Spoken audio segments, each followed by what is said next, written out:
Alright guys, you see that spawn is still going on. They're doing well. As is this tank right here. I'm gonna get these bubbling. Well, you know what, I might let these guys raise the eggs and then siphon the young out. They do a good job. Anyway, you notice this tank next to him, this space next to him, shall I say, it's the same tank. It's empty. That pair of platinum pearl scale Paribas just wasn't working out. You know, they weren't doing nothing. And that male, you know, the one that ate the eggs while the female was laying, he was being a jerk to her, and I just didn't like it. I figured instead of trying to make that pair work, which sometimes works, sometimes doesn't, I just threw them back in general population. Everybody's a bickering and getting stuff figured back out, as you can see. They got a four-way going on there. 4 males talking jive. And there's that female just sitting there chilling. She's young and small anyway. So, I'm sitting over here looking. An old girl in platinum marble there, man, they're still defending half this dang gone tank. I'm thinking they want to do something soon. At least their bond is kind of strong in there with all these other guys. I'm thinking maybe I'll catch them out and put them in that space that I just cleared up. I don't know if they're ready for that yet, but you know, it won't hurt to give it a go. There's a lot of gesturing and stuff going on in here. I'm going to sit here on the floor and observe them for a little while before making my final decision. And you know, if it don't work, hey, I can always slap them back in. That general population, you understand? Now it's just a matter of letting them get used to me sitting here without thinking I'm gonna feed them or something. I like to try to have them forget about me a little bit so that I could catch their natural behavior. That one right there has such a big abdomen. Twitching at that guy. Twitching. Thinks he likes that guy, right? Huh. Let's watch and see.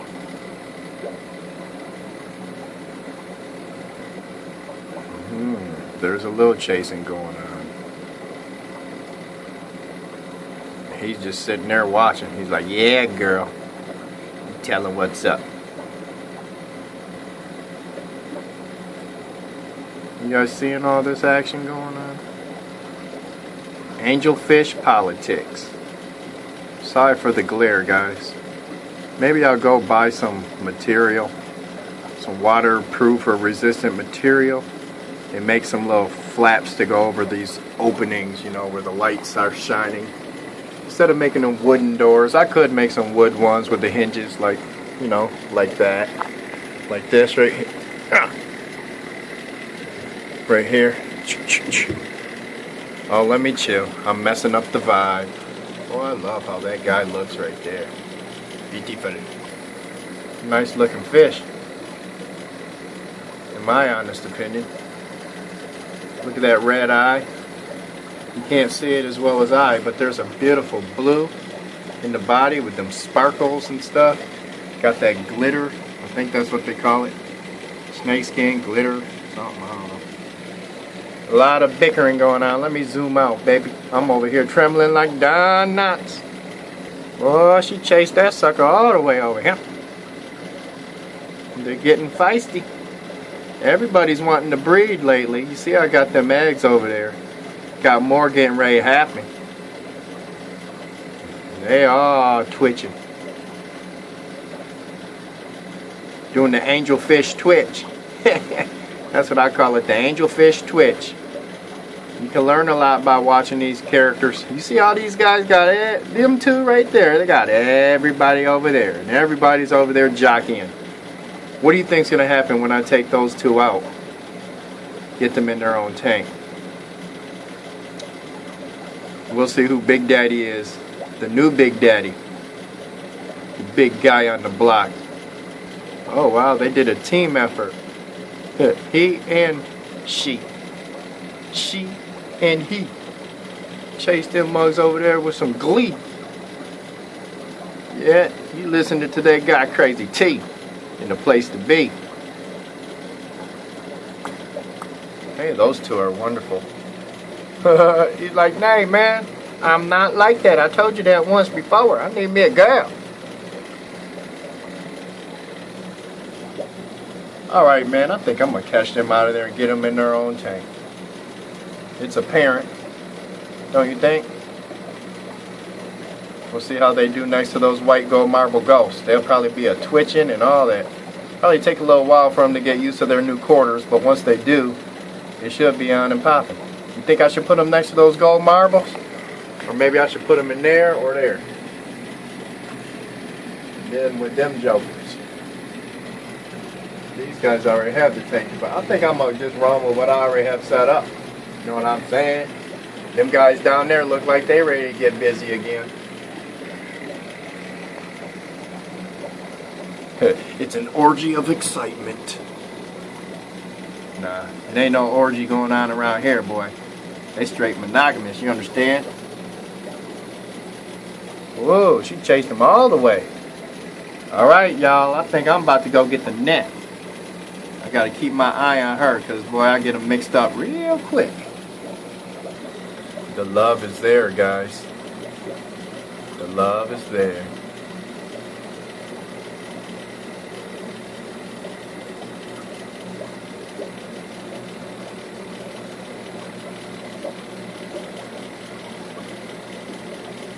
Oh, there's another little Paraiba in there. Nobody's chasing it. Let's see what's going to happen there. Platinum Pearl Scale Paraiba. He's over there eating by that Ancestors. She going to turn around and be like, hey, what you doing in my territory? Yep. She ain't playing that, is she? She's like, you over there trying to holler at my guy? For real? Do I really need to peck that? Beep. Peck that ass somebody. Boy, you better ask somebody. Alright, let me go grab that net before you guys turn the channel. I was like, where the heck did my net go? I went and looked in my net spot. I have the net sitting here waiting to use. And of course I lost her. Oh, there she is. I just gotta look at the feisty girl chasing people around. Look at her. Alright, I'm gonna get her. Alright, I caught her first and got her in there. Seeing how it'd be easy to distinguish who the male is with that marble pattern. But she blends in. You get them all freaked out and they want to go hang by each other, and then it's hard to figure it out. She's got a nice round abdomen on her. And I'm guessing that's a nice batch of eggs yonder there. Them guys are like, what the heck? Alright, let me go get Big Daddy now. Alright guys, he was kind of tough to catch. Old Daddy made a run for it. He was running all up the glass, made me knock down the tile and all that. You see, I got him in here though. Let them do a little adjusting, get used to the, it's kind of bare in there, huh? Might take them some getting used to, but now all they have to do is quarrel through this here divider. Hopefully that'll be enough to keep each pair's bond strong and they won't flip out about being in this zone. And then they'll be like, okay, this is our nice little territory we call home. We love it. Let's get some spawns running up that tile, y'all. See what happens, man. I want to see something like that over there. Alright, good luck, y'all. Let's go over here and get this tank back situated. As you see, I got things stirred up. Playground politics gonna kick into full gear here in just a couple minutes. Maybe this guy start getting dominant and get him a gal. I gotta pick up that tile. One day I'm gonna incorporate this guy in the program, maybe. Or maybe I'll sell him off to somebody. Hell, I think I could get at least $50 for this guy. Good stock, good looking male. Got that blue, Philippine blue, baby. Alright. What you think? What you think? I'll show you in the momento. Alright, my buds. You see what I did? I picked up that tile, wiped the glass and changed positions a little bit. Still getting mad glare, as you can see. But anyway, fish are still a little freaked out because I was wiping the glass and all that, but I decided to employ one of my original techniques for pairing up pairs and getting it going good. When I have a big community tank that I'm using to pair up fish such as discus or angels, I'll cordon it off into 3 zones. And in those zones, Usually on the far end I'll put a breeding substrate, this being a tile or a slate. In the center I'll put one, and then on the other end I'll do the same. That way it's cordoned off and the dominant pairs can pick a territory, and you can have 3 at the same time. You'll really get it going because they'll claim something. Boom, this is mine. Boom, this is mine. Boom, this is mine. And basically in this tank, before I set these in here, they would use that uplift tube or, you know, stand pipe, drain pipe, whatever you want to call it. Not really an uplift because I don't have air bubbles going up through it. But you know what I mean, this PVC pipe. They've been claiming that and they were claiming that. Well, now I have this, and these. You see already, man, there's fish starting to try to claim these surfaces, and I just did it. I mean, long enough for my little 50% vinegar, 50% water glass cleaner stuff to dry off the surface of the tank. Boom, they're already starting to claim. So shortly I should be getting some more pairs, especially seeing how I took that dominant pair of fish out. There's going to be some other fish jockeying to steal that position. I suspect this old pearl scale, platinum pearl scale, platinum blue pearl scale, he's going to be one to try to do it. We'll see. Interesting. You guys can try to employ that technique and see how it works.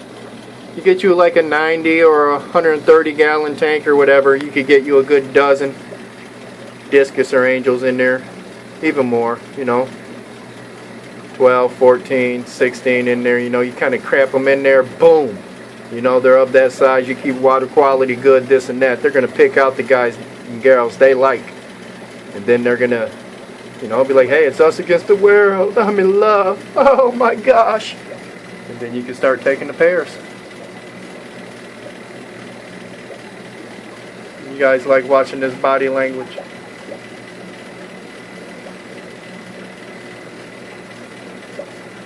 Dang, it's going on all over the place. Over here, they're twitching.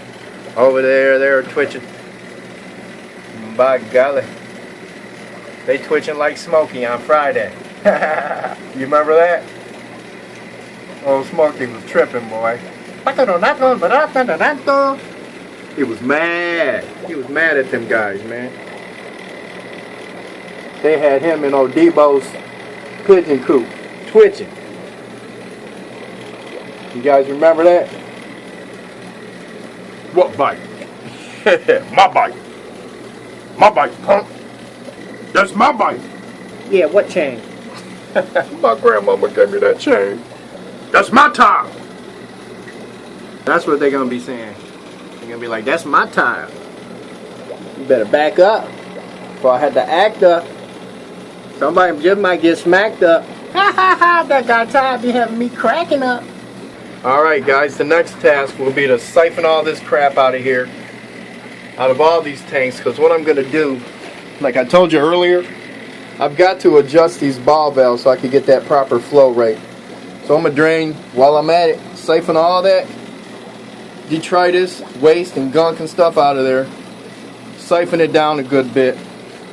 Siphon all these tanks down, these included. After I feel these eggs are fertile, I'm going to take them out and get them bubbling in a jar. Same with this one. That way I can lower these tanks down at least a good quarter to 50% of the way. These as well. That way I'm going to turn on my water system, turn on that timer, and that way I can really see how those spray bars, these tanks are on there too, I didn't know if you knew that. I can see those spray bars spraying in there. You know what I mean? And that way I could have time to go through with my ladder, adjusting all these ball valves accordingly so I could get a good even flow throughout these here tanks. You know what I'm saying? Now I know there's other ways I could have did this, and I already know it. I know what I could have did, but I didn't feel like doing all that, creating different zones for the different zones of tanks. You know, this isn't a humongous fish room. But I could have, you know, put these on different solenoids and, you know, had this bank come on, then this bank come on, and then that bank, and this tank, you know. But, you know, a lot of times you keep things simple, man, they go a lot smoother and better. I hope these guys are fertile. So that's what I'll be doing, okay? And I don't think I need to film all that. You guys will just see it when I put it to use, okay? I'll explain it and then you'll see it, alright? I love how these guys look. Very beautiful. You know, they all have their own beauty. These guys, you know, they're adjusting pretty well for just being put in a whole different environment. You guys can appreciate the beauty. Maybe he'll turn sideways and you can see that nice green glitter. Nah, I don't know if you can see it or not. He has a really nice pattern when the light hits him right. Because, you know, he has that platinum marble effect, but geez, man, he's got like this glitter to him that has that Philippine blue, green looking look to it. It's like iridescent. Oh Lord, it looks so beautiful when it hits him just right. I wonder what their offspring will look like. You have that platinum pearl scale Paraiba gonna cross with this here platinum marble. Yeah, baby. We'll see. And he's the offspring off of that female blue gold marble and that male blue smoky leopard. Yeah, they'll throw platinum marbles out there, you know what I mean? And this one came off a pair of platinum blue pearl scales. Obviously, one of them had some stripeless gene in its line. So we'll see what happens with these babies. Any of you experts, man, type somewhere in the comments or something. Let the people know what's up. That way I don't have to go to the calculator and do it myself. I know you guys, man, you got all kinds of Mr. Know-It-Alls in these groups I post. Teach us a little something. Alright guys, I love you. I'm over here babbling, rambling and babbling and carrying on. But you know, man, I get to talking about these fish. I don't have a script, I just go, man. I come in here, push record and get the jibber jabbering, talking crap, singing, trying to be funny. You understand? I'm holding my phone, I almost dropped that sucker down in the crack, boy. That wouldn't have been funny, would it? No siree, here they come. They're coming up to the top. We love you, Ty. I love you too, babe. Alright, I'm going to talk to you guys later.